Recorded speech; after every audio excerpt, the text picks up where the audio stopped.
it's been interesting because you've had some tremendous international exposure with your company, and then you came to the US.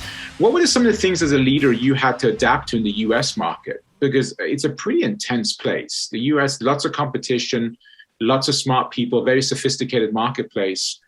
What are some of the things that you brought with you from your international experience that benefited in the US? And what are some of the things you're like, wow, I've got some new things I need to learn in order to be successful in the US market? It's a very good question. I haven't done such an introspect about this, so I'm going to answer your question a bit on the fly and maybe awkwardly. But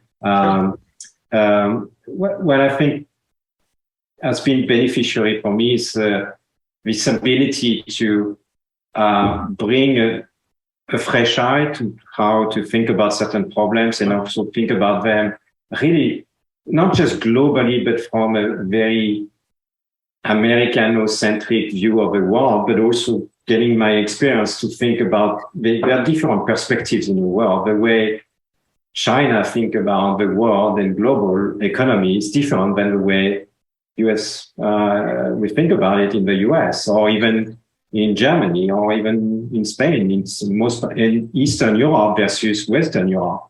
They think about the global world and the global economy in a different way. And so putting that perspective, I think is important ultimately to make the right decisions.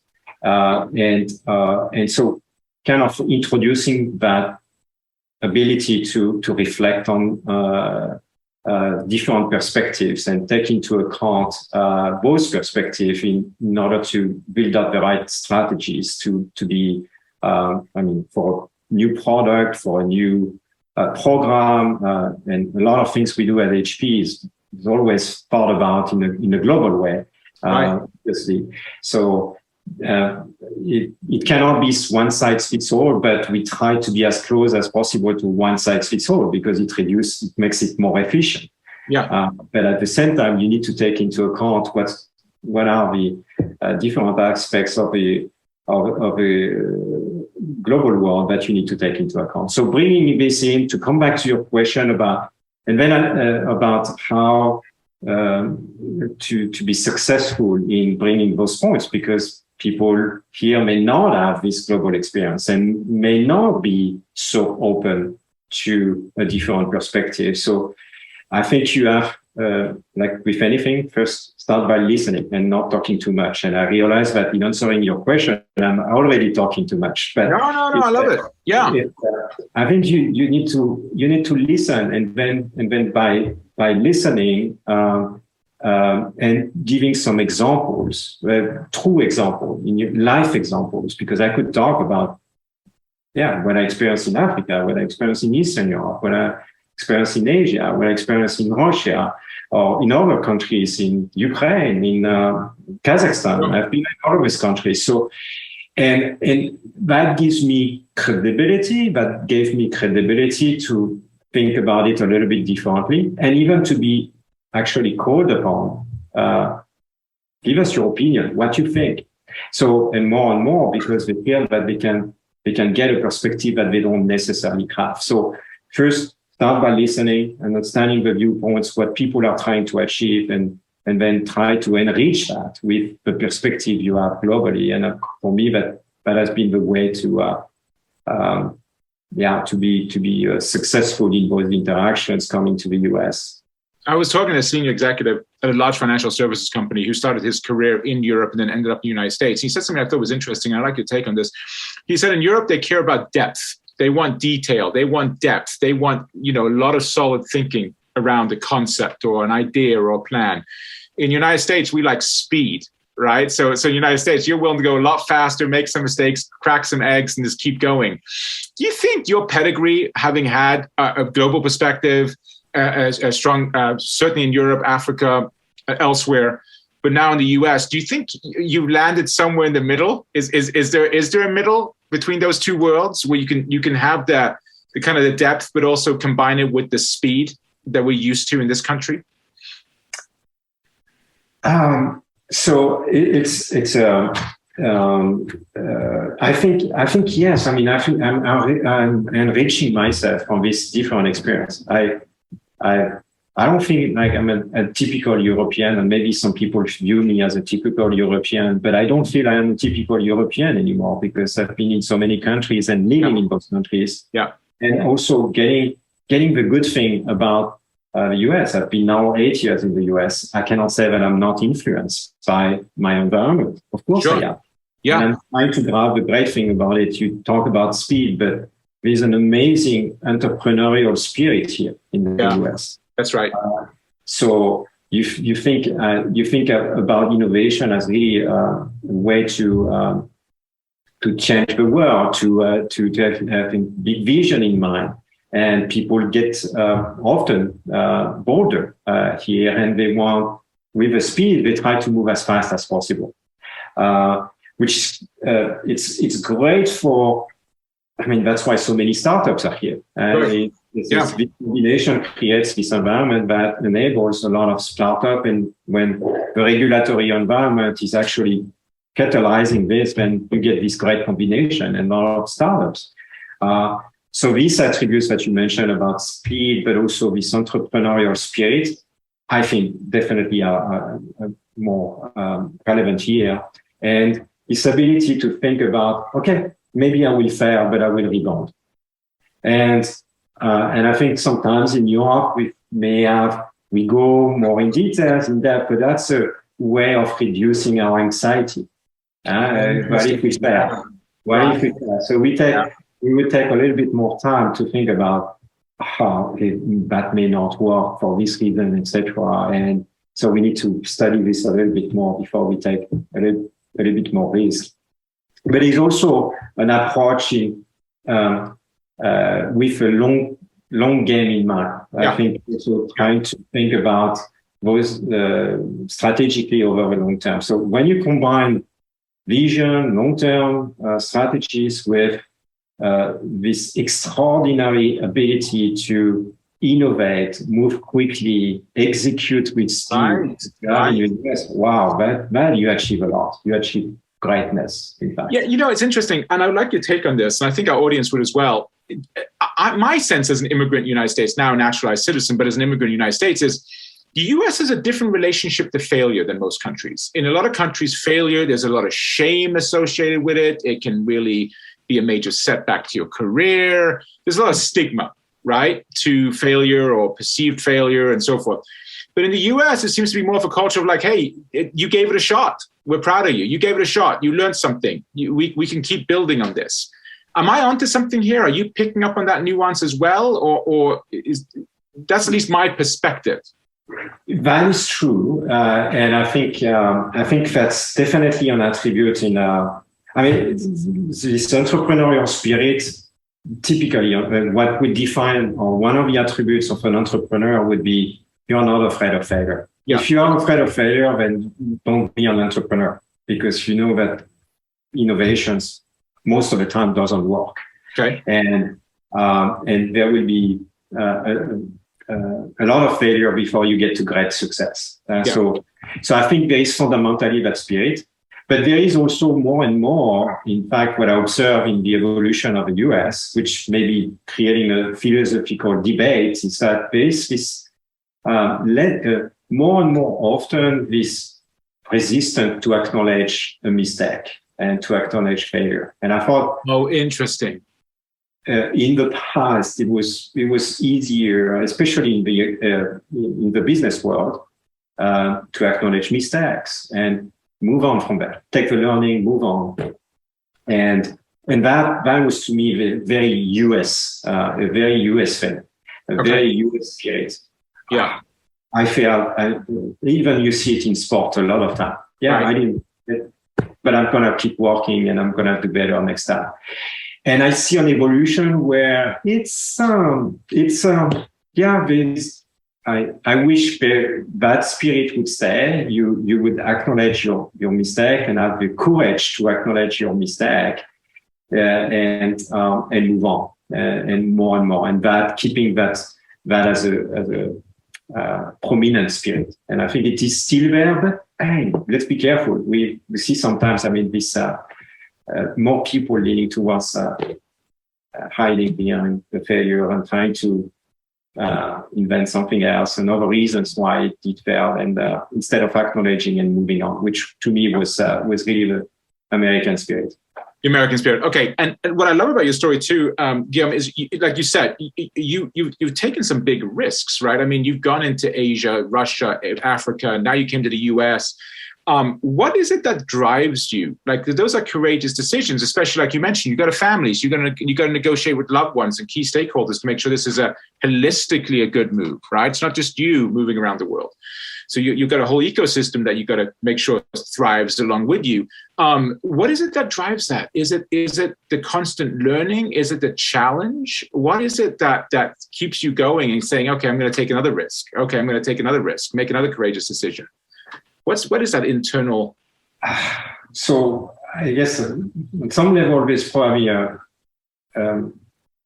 unconscious thing that is moving you to do that. And I often say, when people try to describe my career, I say, well, I was raised in western part of France, and if somebody would have told me that I would end up where I am now, I would have said, it's a nice story, but I don't believe you. This is completely sci-fi. And this is what has happened. So there was no book in my mind with, okay, I need to do this, and then I do that, and then I do this, and then I do that. Right. Opportunities came up, and each time I thought about, how can I become a better leader, a better version of myself? Yeah.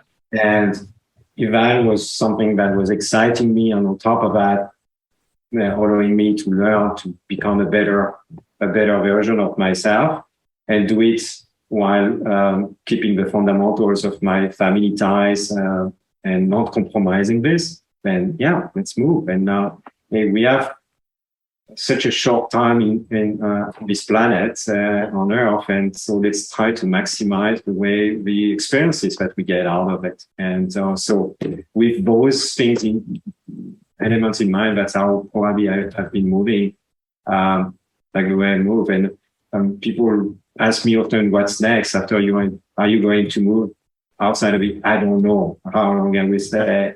I don't know. I didn't know I would stay 8 years in the US. I didn't know that I would stay 4 years in Russia. I was supposed to stay only 2 years. I needed 4. Right. Who knows? But I like it. So as long as I'm passionate and I see the opportunity to learn and get better and better, I continue to make decisions based on that, with the balance of my beloved and loved ones that is so important to me. So let's talk about, because you held a very senior role in both operations and finance during the pandemic, right? I mean, like so that you had a global perspective, which I have to imagine helped in the midst of a global pandemic. That global perspective, I have to imagine, benefited you.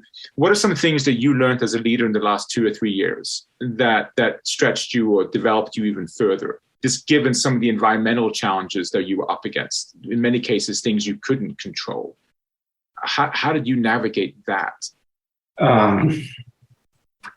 Well, first of all, I think there is a say about in such a very difficult situation where very lots of fear, anxiety generated out of it, because it's a big pandemic. It's about people dying from this virus, etc. So it creates a lot of anxiety. So I think, and then it creates a lot of disruption in the business. So I mean, there's a say about focus on what you can control, right? What you can control, and really make sure that you list out what are the things you can control, and spend your time thinking about that, and start speculating about things outside of your control, then you're going to increase your fear and anxiety. So for me, it's been very important to really do that, and also try to learn actually even more. I felt actually when we were working from home, I spent a lot more time reading books, listening to thoughtful podcasts. So I did a lot of things that are been enriching me, also giving me different perspectives to think about what was going on, how the world was operating, why are we, how are we dealing with this? I mean, thinking about pandemic that happened in the past and how they were dealt with, and trying to think about the parallel themes that I was dealing with, and so I think that was being and continuing to stay the course about. I want to. There's no reason I would pause on myself. I would pause on my development. I would pause on trying to continue to be better and better. So I think that contributed also trying to learn, to figure out also ways to turn some of these challenges that we were faced with in the business into opportunities. And in order to do so, you need to inspire your team. But inspiring your team in a moment that is happy, it's kind of easy. I mean, you say, oh, everybody's happy. Right. You try to get them happier. Okay, that's not a big deal. When everybody is sad, anxious, how do you get them inspired that, oh, we can do these things? And so I learned some new skills about how to ignite people. Hopefully, I mean, in my organization and in those times to actually still drive innovation. We talked about paper as a service. It started during the pandemic. Right. And at that time, many people were telling me that, hey, we have so many disruptions to deal with in the current business. Why are we doing this? And but it's important for the future. As a leader, it's important to be vision. And then you need to rally people. How can we do this while we still need to execute the fundamentals and within a lot of disruption? So you find new ways of orchestrating, prioritizing, explaining to the team, and also moving from success to success and creating momentum so that what you see as the future becomes visible to more people in your organization and with key stakeholders. So that has been also quite a learning for me to make sure that even in tough times, I would say probably even more in tough times, you should. It's a moment you can use in order to create opportunities. Yeah, and you think ahead of your competition, because the natural bias would be everybody trying to mitigate the damage. But if you are already thinking about what's next and how to create an opportunity, you can create an immense competitive advantage. So by thinking ahead. Don't waste a good crisis. Don't waste a good crisis. Well, I mean, yes, there is this word about, and I'm using it in a very positive way. It's creating a very good opportunity for the business. It's hard at the beginning because the natural bias would be, let's focus on that, mitigating this damage that we have to deal with, and let's do the best of it. But in fact, when you start thinking about what could be next and preparing the next, because there will be next after rain very soon. Already thinking about those things. In fact, what I discovered while doing so is that it creates actually a way for the organization to get inspired about something positive. We are not here to just control the damage, mitigate the damage, and optimize the business in this disruption. We are actually creating something that may be awesome for the future. Yeah, I love it. It's so ridiculously important. Over time, when you get people to pass that stage, I mean, it's amazing what you get to do, and people get excited, and they feel better. They feel like, okay, the pandemic, yes, is there, but I can still get to work on some cool things. So I love that, and you're working on what's coming out of the pandemic, and you're like your victors, not victims, and you're not just sitting around managing the misery, right? I mean, you're giving people a new thing to focus on, a positive thing to focus on, and I think that's what leaders do, right? Leaders provide vision, and vision provides energy, right? Now all of a sudden people are like, oh, okay, I do have a choice. I love it, very, very empowering, and I bet you saw. I wouldn't be surprised if you saw some of your people stretch and grow in ways that you hadn't seen before as well. Yeah, I think I'm very very lucky to be surrounded with so many smart people. And this paper as a service was inspired by someone in my team. I actually trying to figure out how to expand our paper business, and we talked, and then it became an initiative. We tested it, pilot, etc., and then we moved to development to launch it now. And so the innovation is fueled by all these people. You need to be able to actually, my function is not to think about the next idea. I need to give a vision to the business and some attributes and what we are trying to achieve in the big scheme of things. But at the end of the day, the innovation will be fueled by a lot of people in the organization will come up with some great ideas, and then it's trying to choose the right one, test and iterate, and let that innovation funnel come from the organization. And excite the people. You understand what we are trying to achieve as a business. So how can you come up with solutions to customer problems within this framework? And then when you let that happen and you empower people to do that, you get so much more. Yeah. Paper as a service was an example. We have another program where we have a sustainable cartridge now manufactured in France, and it's based on a very innovative circular process.